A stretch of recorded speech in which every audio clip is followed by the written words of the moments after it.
So now you guys all had your week break. You're refreshed and ready to take on these next 5 weeks. It's going to go pretty fast. Looking at the schedule, our third exam is a week from Thursday. We don't have anything until the third exam. We don't have any other quizzes or anything until the third exam. So homework, written homework number 3. I debated about losing 4.6 on the exam, but 4.6 really goes with 4.4 and 4.5. So naturally, if I waited to put it on exam 4, it would just be the same thing you did on 4.5 and 4.4. So I want to still squeeze it in there.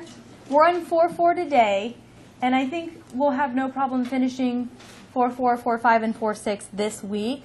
So I'm going to push the written homework. Originally, I'd have it due Friday this week, but I'm going to push it back until Monday at 5 p.m. So hopefully we won't have any problem by doing that. You can turn any time in before Monday at 5. So if you want to turn it in on Thursday, you can. If you want to wait until Friday, turn it in, you can. And so I want to give you that weekend go ahead to look at it, because I won't quiz you over 4.4, 4.5, and 4.6 before the exam. So the only kind of feedback you'll get from that is your written homework. So you want to make sure you can do those problems and spend time on that. Exam 3 is, like I said, a week from Thursday. That's April 11th. And that's going to cover these 9 sections.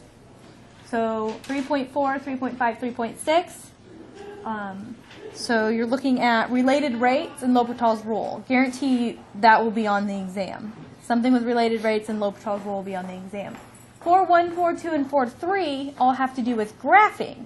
Find the maximum point, the minimum point, find where the first derivative is positive or the first derivative is negative, concave up, concave down, putting those all together and graphing them. 4.4, 4.5, and 4.6 are along the same lines, and that's about 4.5 today we're going to talk about is absolute maximums and absolute minimums, whether they exist, how they work, some theorems in that. 4.5 is application problems. So you did this in college algebra. A lot of times you did it with a quadratic. Well, a quadratic's only going to have one critical point. So you're going to be able to find the absolute maximum or the absolute minimum depending if the quadratic opens up, it's going to have a minimum. If the quadratic opens down, it has a maximum. So you guys did problems like this when they gave you a perimeter and they asked you to maximize area. So with a given set fence, you can maximize the area. So it turns out we're going to use a calculus technique to do it. So anytime you have a quadratic, you only have one derivative. So I might say, given a surface area, maximize volume. If I know how much aluminum I have to make a can, I want to make a can that maximizes my volume. So I'm going to do the calculus techniques, find the derivative, set that equals 0, find 2 critical points, and test which those critical points are maximums or minimums. So 4.5 is the same as 4.4, except it's an application problem. So you have a word problem. You might have to come up with the volume formula for a cylinder or something like that. And then 4.6 is rectilinear motion, and it's really position, velocity, and acceleration. And I've talked about those 3 as we go out. They're derivatives of each other, right? If I have a position, I take the derivative, I get velocity. And if I differentiate velocity, I get acceleration. So the exact same questions are going to be asked. When is the acceleration positive? Well, you differentiate it, set it equals 0, and find the intervals in which I'm accelerating in a positive direction. Speeding up and slowing down, that has to do with velocity and acceleration. When they're the same signs, I'm speeding up type thing. So 4.6 is along the same lines, except now you're throwing in the terms velocity, position, and acceleration. So that's what your next exam will be on. Probably by the end of this week, I'll have a review sheet ready for you to have those topics on there. Question? It's 4.5 or something that we don't have the written homework. Did you email 4.3. Yeah, I set that out. 4.3, you don't have written homework listed, but I gave you some problems that, like find vertical asymptotes, find oblique asymptotes. Things like that. Question? Do you know how many total quizzes we'll be taking this semester? So I think I have 10 that we, if you count them, 1, 2, 3, 4, 5, 6, 7, 8, 9, 10. I have 10 on the schedule. I take the best 8. But it's possible towards the end I might throw in another Wiley one, so you could drop potentially 3. Guaranteed where I take the best 8, so you can drop at least 2, maybe 3. And we're on quiz 7 now, so once you get that quiz 8, any quiz after that is just going to replace a lower quiz score. Any other questions? So you said we're going to be quiz on the 4.1, 4.2? Yeah, I don't have a quiz on the schedule to give you before you take the exam. So there won't be a quiz over, and really, I haven't quizzed you over 4.1, 4.2, and 4.3 yet either. So I'm going to rely heavily on your written homework is going to give you preparation for this exam. On the review day, I'll throw up problems like I've done before, but you're not going to actually have them in that test setting, that quiz-like setting. So if you look at old final exams, you can see the type of problems that potentially will be asked on the third exam. And you should already start preparing for the final exam by doing that. So if you prepare for each exam by looking at the questions that cover those sections, by the time you get ready to prepare for the final, you've gone through the final exams and comfortable with that level of questions. So that would be a good plan, to just pretend like it's a quiz, take it, and then look at the answers to see if you got the right answer there. All right, so today we're going to cover 4.4. So 4.4 introduces the idea of an absolute maximum and minimum. So where in the graph is going to have the absolute maximum value? Where's the absolute minimum value? You're not guaranteed to have one. Depending on your interval, you might not have an absolute maximum. Think of a quadratic that opens up. I just have an absolute minimum. So those are the things we're going to look at. So we'll look for the largest and smallest values on an interval. Majority of the time they'll want a point. So if I have an x comma y, y is the largest / smallest value of the function. X is the location, right? So if I say the maximum, the absolute maximum is y, that happens at x. So 4.4, we really don't get into the applications of it, but 4.5 you might have to do with making a soda can, and you want to minimize surface area. So that might depend on the radius of your soda can. So the minimum surface area is going to be some value. The radius is going to be at what value that minimum occurs at. Does that make sense?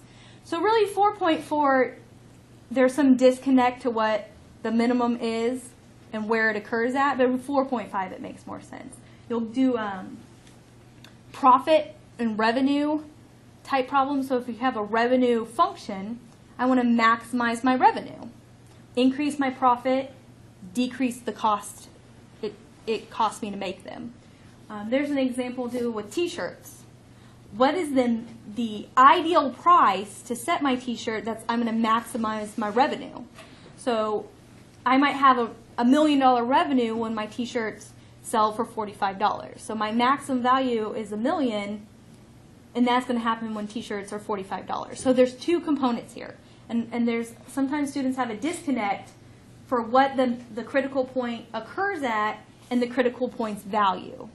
So you want to think about it as points. There's an ordered pair that goes with it. The maximum happens at x. The maximum is y. The maximum value is y. So we want to think about that. So we're not guaranteed to have a maximum or minimum, though. So let's look at some graphs of absolute extremum points. So if I graph a function that like this, I have no absolute maximum on a open interval from -infinity to infinity. So I have no absolute maximum on minus infinity to infinity. But I have an absolute minimum, right? Anytime you have a closed interval, you're guaranteed to have both, right? So if I say, let's come in here and close this interval from A to B, and say this is point A and this is point B here. So if I was to graph this below, pretend like this is the exact same. Do I have an absolute maximum? Do I have an absolute minimum? So that's known as the extreme value theorem. So the first theorem we're going to look at, it's actually 4.4.2. This is known as the extreme value theorem. And it says if f of x is continuous, so that's an important part of it, on a closed interval AB, then f of x has both an absolute maximum and minimum on the closed interval AB. You guys see why that is? If my function is continuous, I cannot lift my point from A to B. So there's going to be one value that's the largest and one value that's the smallest. There can be more than one, but there has to exist at least one, right? And those are going to be critical points. We know how to find critical points, so we're going to do some examples of how that works. So 4.4.3 then goes on to say if f has a absolute extremum,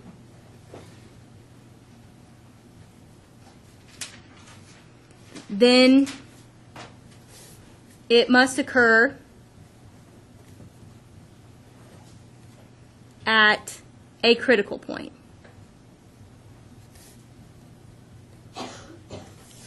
Which makes sense, right? So those are kind of the theorems for closed intervals. So let's look at an example on a closed interval. I'm going to go ahead, write out the steps and what we go about doing. So the first step, we're going to find the critical points.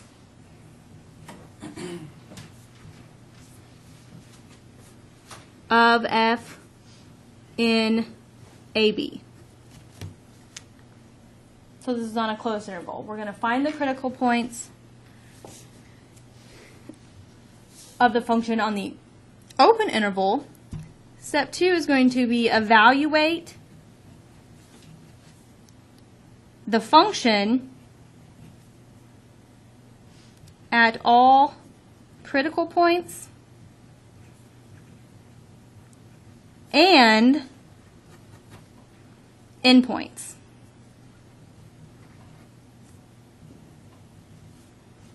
Right, the endpoints being A and B.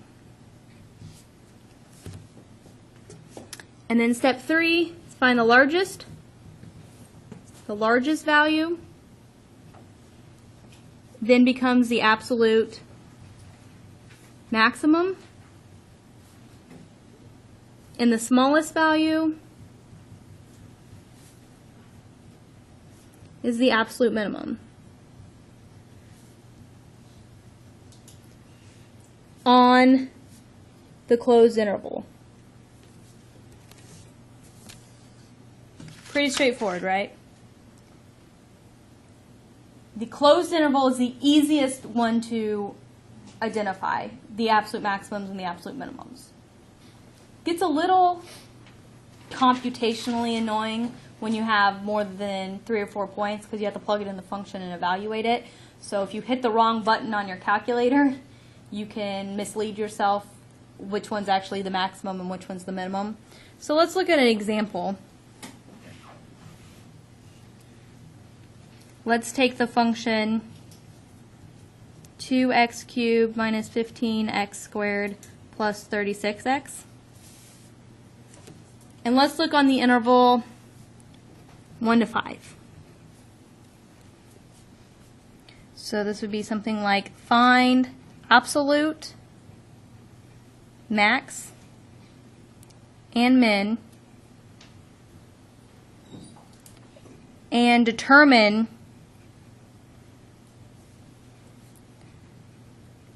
where these values occur. So the very first thing we need to do is find the critical point. So I take the first derivative. So I have 6x squared minus 30x plus 36. Set that equal to 0. Quadratic, right? College algebra, you could factor that. Turns out we get, if I pull out a 6, I get x squared minus 5x plus 6 equals 0. So I get x minus 3, x minus 2. So x equals 3 and 2. Are 3 and 2 both in the interval 1 to 5? Yes. So I need to test the points. I'm testing f of 1, f of 2, f of 3, and f of 5. This is the part where I'm saying if you're not too careful, you can get not accurate results. So if I plug in 1, I have 2 minus 15 plus 36. Turns out that's 23. If I plug in 2, I end up 28. If I plug in 3, I end up with 27. If I plug in 5, I end up with 55. Did you plug that into the original? Into the function. If I plug it into the derivative, for 2 and 3, I'd have 0, right? Because those are zeros of the derivative. And then the endpoints would be some value that wouldn't necessarily mean anything. So you always plug it into the function. So now, what is the maximum, absolute maximum on this interval? Very good. So absolute max is 55. Where does it occur?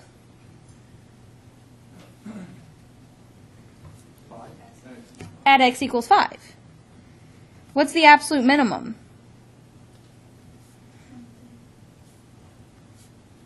Where does it occur?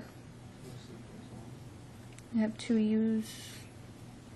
Should not spell that right. And that happens when x equals 1. So it turns out that I have a graph of a function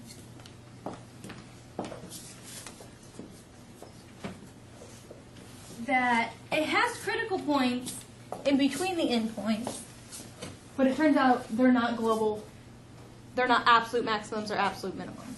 So the function would look something like this.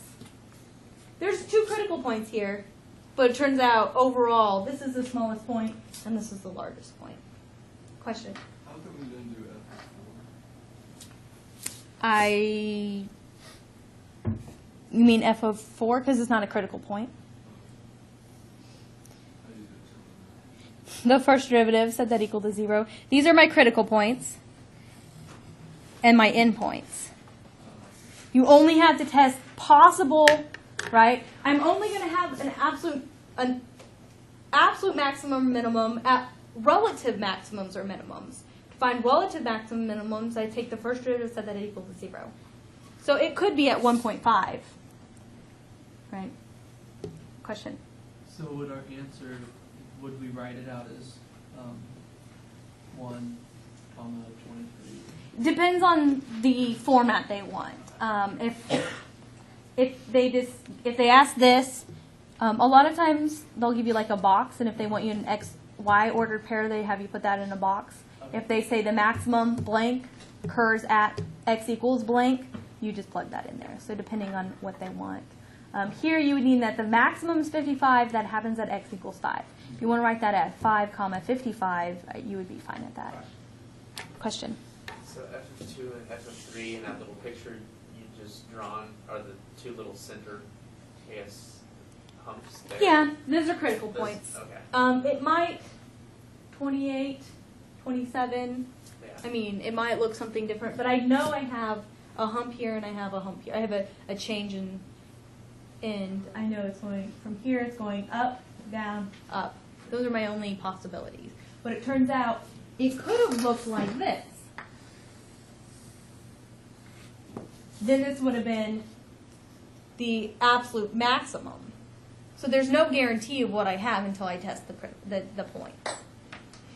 But anytime you have the closed interval, you're guaranteed to have both. Open interval, you have to do a little bit more work. So let's look at dealing with open intervals. Well, let's do one more example where the algebra is not as straightforward. So let's look at one more example.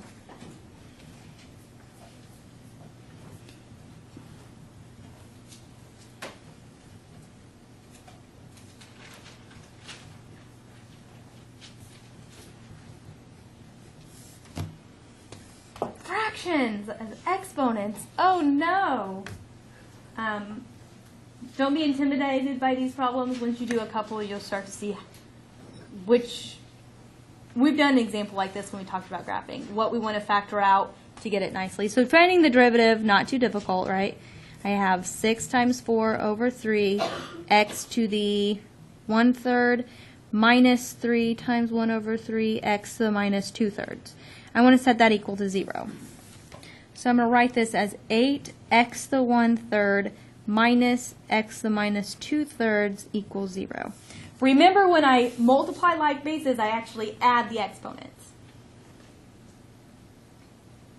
So do you remember what we factor out here?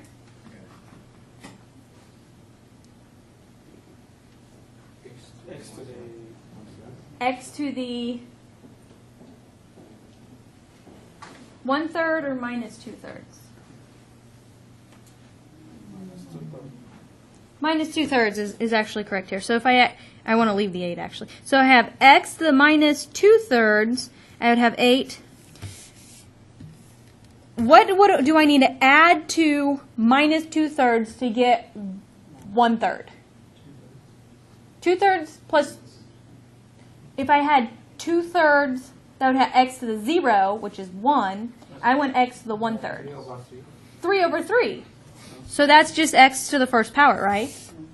3 over 3 is 1. So if I take 1 plus minus 2/3, I get 1/3. So then that just has minus 1 here, right? So x equals 0 or x equals 1/8. Those are my critical points. Are 0 and 1/8 in my interval? Yes, there are. So now I need to test my endpoints and my critical points. So I'm saying f of, I say f of minus 1, f of 0, f of an 1/8, and f of 1. So if I plug in minus 1, I have 6 plus 3, so I have 9. If I plug in 0, I have 0. If I plug in 1/8, it turns out I get minus 9/8. And if I plug in 1, I get 3. So maximum, minimum. Right? The maximum occurs when x is minus 1, and that value is 9. The minimum occurs when x is 1/8, and that value is minus 9/8.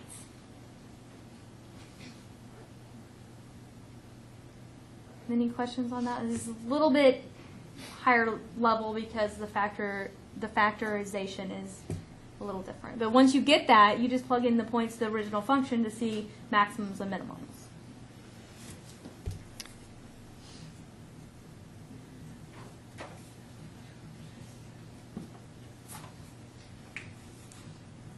If we have an infinite interval, we have to test our endpoints, the end behavior, right? If I have a quadratic that opens up, I have no absolute maximum, but I can have an absolute minimum. If I have an odd polynomial, the end behavior goes to infinity and minus infinity, I have no absolute maximum or absolute minimum on that open interval. from minus infinity to infinity. So let's look at some examples when I have a polynomial. Let's say it's even. We've done examples of this, right? We've talked about when we have even polynomials with a, the leading coefficient is positive. I have a graph of a function like this. So I have no absolute maximum, but I have an absolute minimum. Something similar when I have the p of x is even, but a is less than 0. I'd have a graph like this, right? I have an absolute maximum, but no absolute minimum. And then when I have p of x is odd,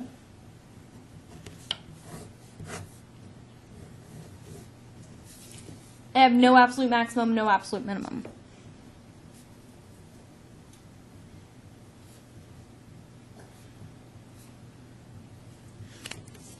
So don't waste your time finding critical points and testing them, because you can have 15 different critical points here, but as your p of x is odd, your end behavior as x goes to infinity is infinity, as x goes to minus infinity is minus infinity, so no amount of those critical points are going to be the absolute maximum or the absolute minimum. Right? Question? Is there a little shorthand thing we can write down that says like none of these exist? Like, does not exist? From here, like, Well, I mean, if there's no absolute maximum, but here there's no absolute maximum. No. sorry, I don't know it. If there's a question with an even function that said, what's the absolute maximum, then could we just put DNE? If it's even, No, you have one. I mean, yeah. If it's odd, exactly, you say there is none, or it's odd. So yeah. So if I had here, if p of x equals 6x to the 5th plus 14x to the 4th plus 13x squared plus 1, so this is not going to be too fun to differentiate, factor out, and deal with. And if I ask you to find the maximum, the absolute maximum,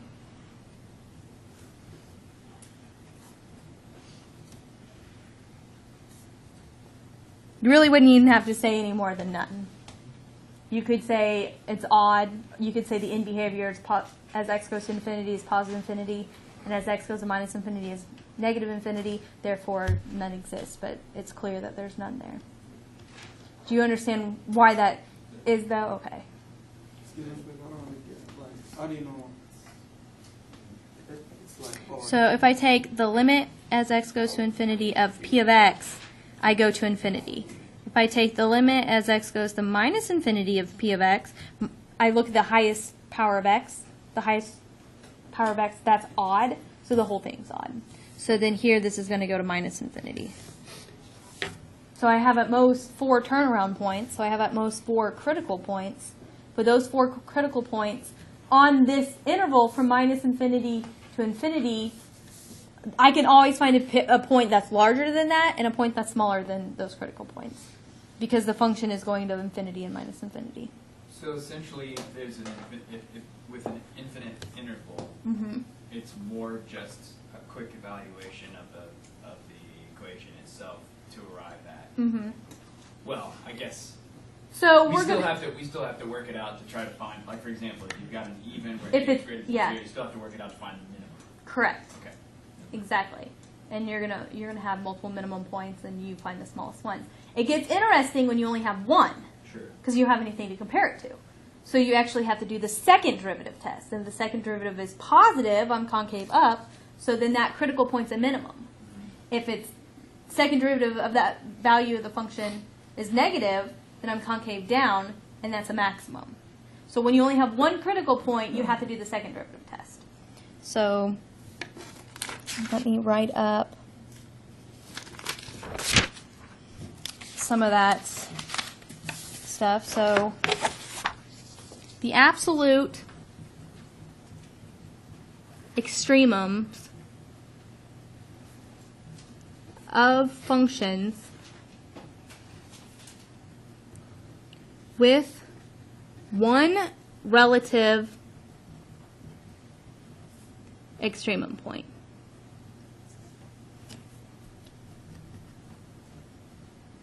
So theorem 4.4.4, and I really don't know of a better way to do it than just to write it out and explain it, make sure the theorem makes sense, and then you're going to apply the theorem. So the function has to be continuous. So if you want to talk about, I will always give you an interval in which a function is continuous. It's not going to have a vertical asymptote in that interval. If it does, you have to break it up into two continuous intervals where you don't include that vertical asymptote. So let's assume that we're always given a continuous function and has exactly one relative extremum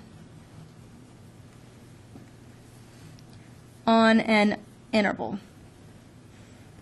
Let's name this x naught. So in the wording of the theorem, when I talk about x naught, that's that one extremum point. So 4.4.4 part A states if f has a relative minimum at x naught, then f of x naught is the absolute minimum of f on the interval. Which makes sense, right? If I only have one extremum point, and that extremum point is a minimum, a relative minimum, then it has to be an absolute minimum. And then part B is saying something very similar. If it's a relative maximum,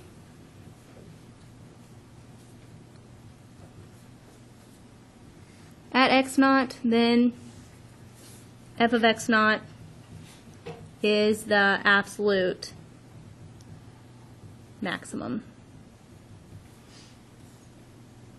of f on the interval.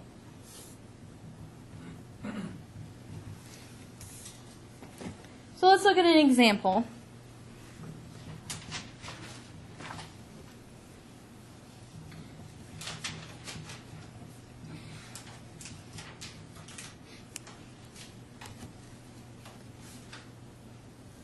So I'm going to do this problem looking at the theorem, and then I'm going to do this problem kind of showing you the logistics of it. So if I want to find critical points, so I find the first derivative, which would be e to the x cubed minus 3x squared times 3x squared minus 6x. Set that equal to 0. E to a power never equals 0, right? So I don't want to even look at that. It's never going to be 0, so I want to focus on when this equals 0. That happens when x is 0 and when x is 2. I need an interval to talk about, and I'm going to talk about when x is between 0 and infinity. So this is still an open interval, but I'm only looking at positive values of x.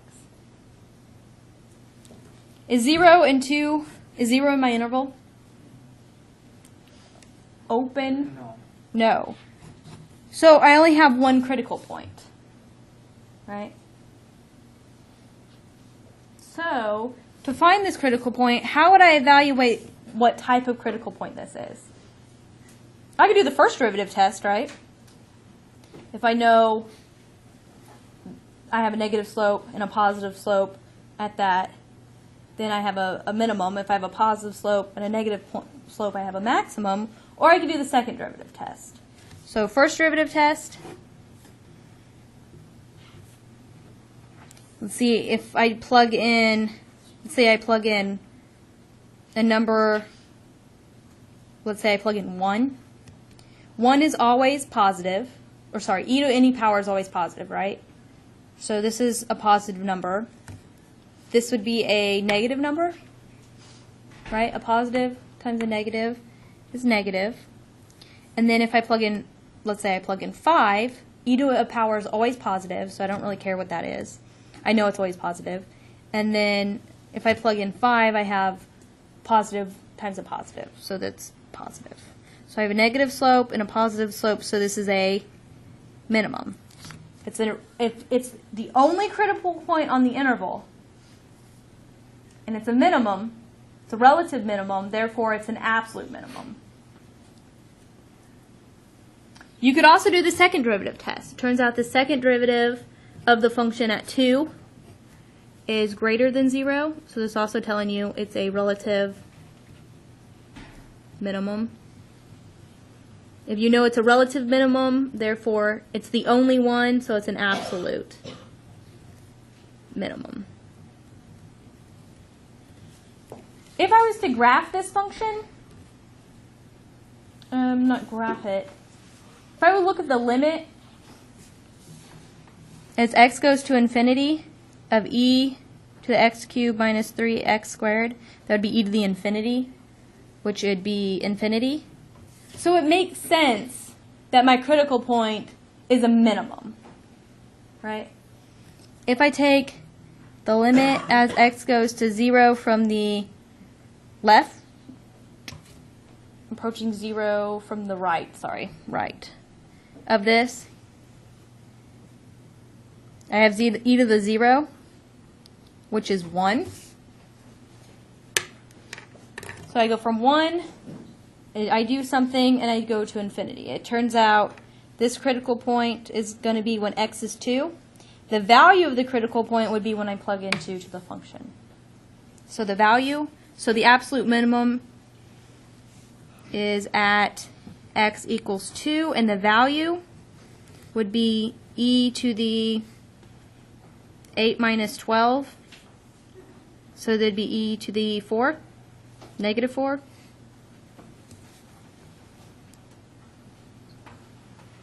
Two times 4 times 8. 4 times 3 is 12. So e to the minus 4, which is approximately, what is e to the minus 4? It's positive. It's less than 1. What would be? Big. Have e in here? No.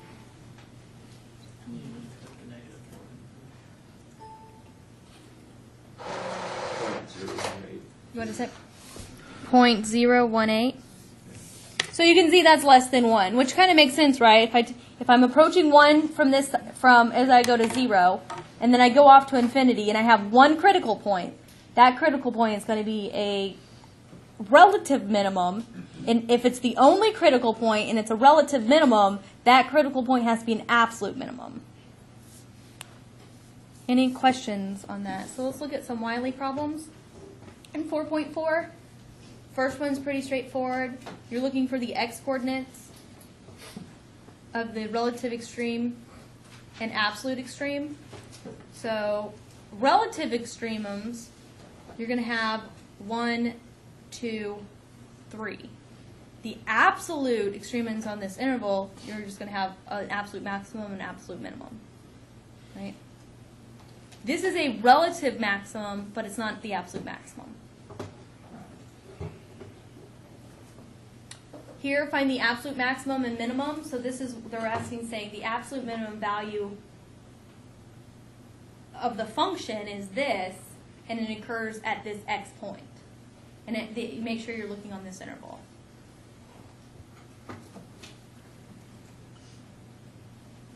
Find the absolute maximum and minimum. Again, you have a cubic, differentiate that. You've got a quadratic. You should be able to factor a quadratic relatively easy. You're only looking on the interval from -5 to 2. So you test the critical points and the endpoints to see which one's largest, which one's smallest. Don't be too intimidated by trig functions. Differentiate it, straightforward, set equals 0. You might have to solve something like cosine of x is 1/2. So there might be more than one value in which that happens. So That's pretty straightforward. Absolute minimum is of the function, and it occurs at x equals a value. This problem, is there an absolute maximum? No, right? This is a quadratic that opens up. So here you have to pick which one it's going to be. It's going to have an absolute minimum, the value that the minimum is and where it occurs. Turns out it happens at the vertex. You did this in college algebra, you just didn't know you were doing it. But the calculus technique is a lot easier than the college algebra technique. Differentiating it, you get a linear equation, so that equals 0 should be pretty straightforward. You're only going to have one critical point.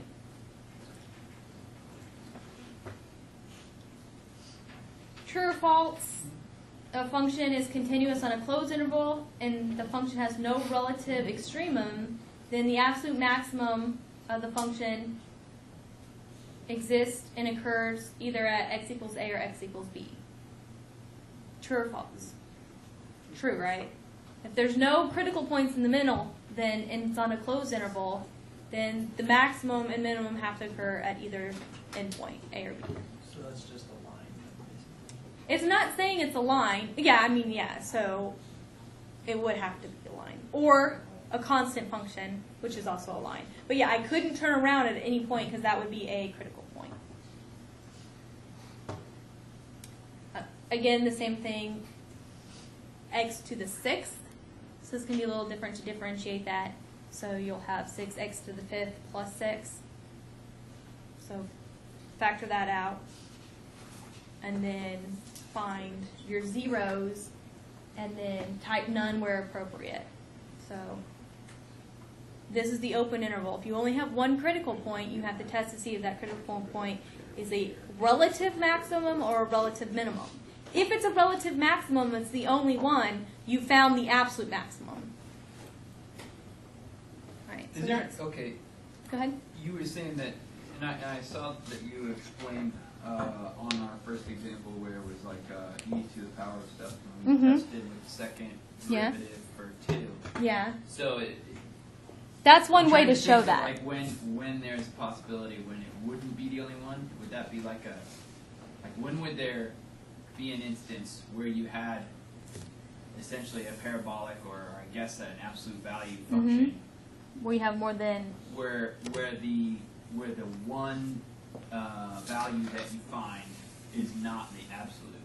you could have. It's always going to be an absolute maximum or an absolute minimum. Right. Or if it's a cubic, you could have a function that looks like this. Right. So I have something like this. Yeah, Or you got let's like let's plus- see you x got cubed. plus minus or whatever, right? X cubed looks like this. Uh-huh. This is a critical point, Ah, but it's not a maximum or a minimum. now I understand. Right? And it turns out there's no absolute maximums and no absolute minimums. Right. But if I go through and I do this, this is x cubed, so this is f of x. So if I take the derivative, I get 3x squared set that equal to 0. That happens at x equals 0. So I Yeah, have you a would critical say, hey, point, there's this, but then you but have it's to not test a that. but it's not relative maximum or minimum. Because if I do the first derivative test, the second derivative test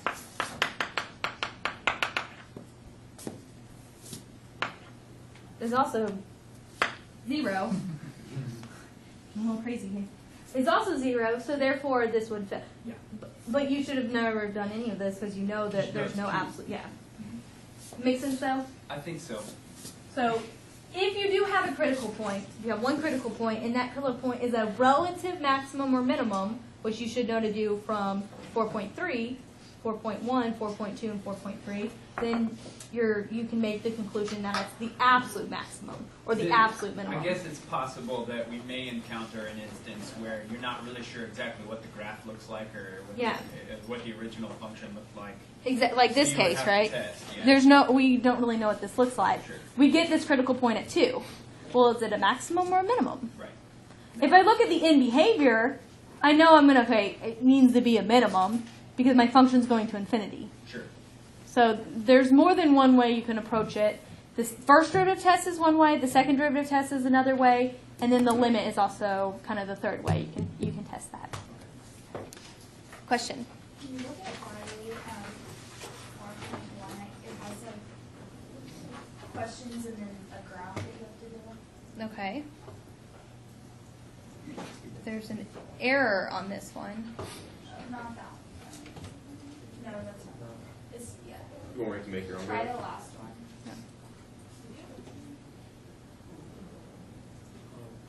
Yeah, the graph is at the bottom. Okay.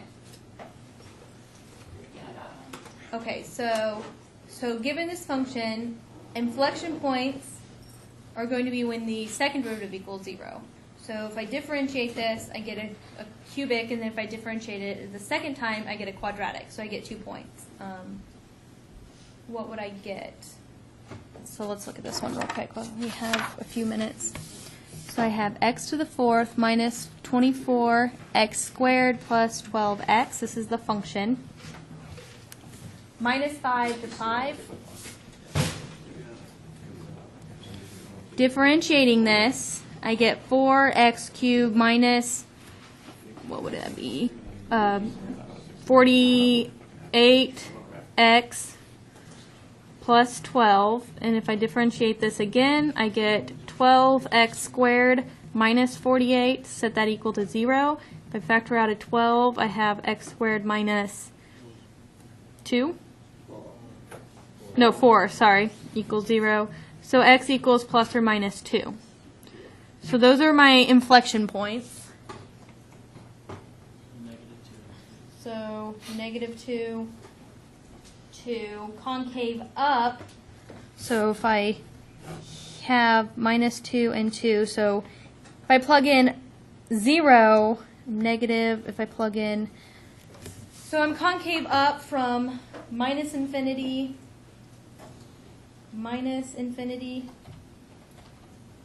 to infinity.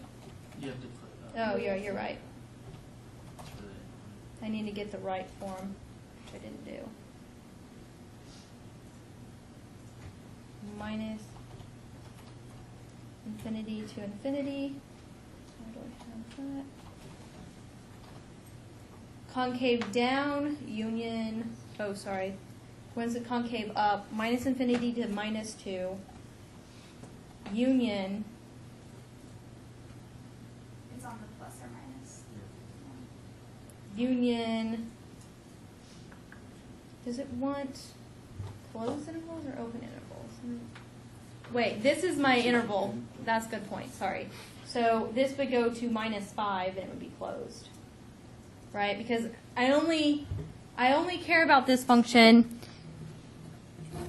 -5 to 5. So I'm concave up from -5 to -2, union 2 to 5. Down, -2 to 2.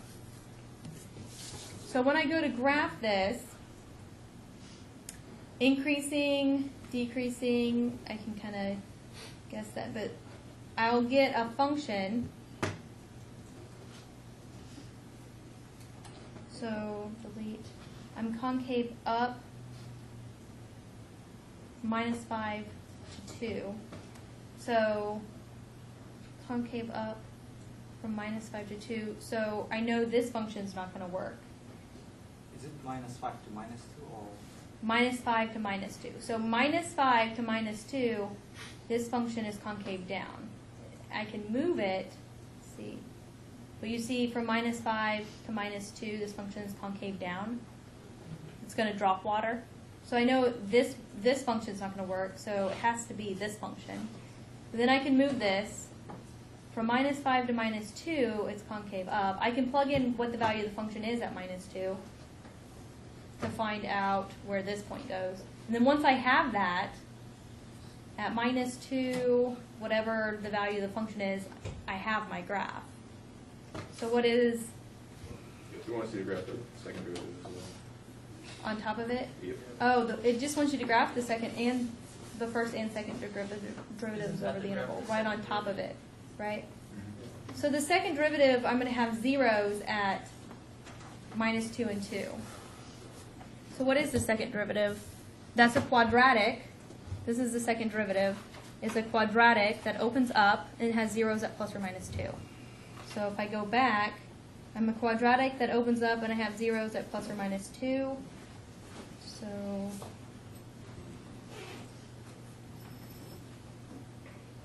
And the center point's negative 48. negative 48. So I can play around with that.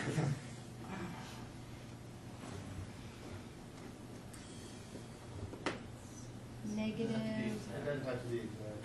It did for I me. think it does. I think it has to be pretty close. Are you able to use one of those input things at the top to type in the top? I don't think so. So, like someone said in class, you know, this is worth 1/8 of a point or something. So if you understand the idea of how it works, hopefully don't worry too much about pleasing Wiley. All right, I'll see you guys tomorrow.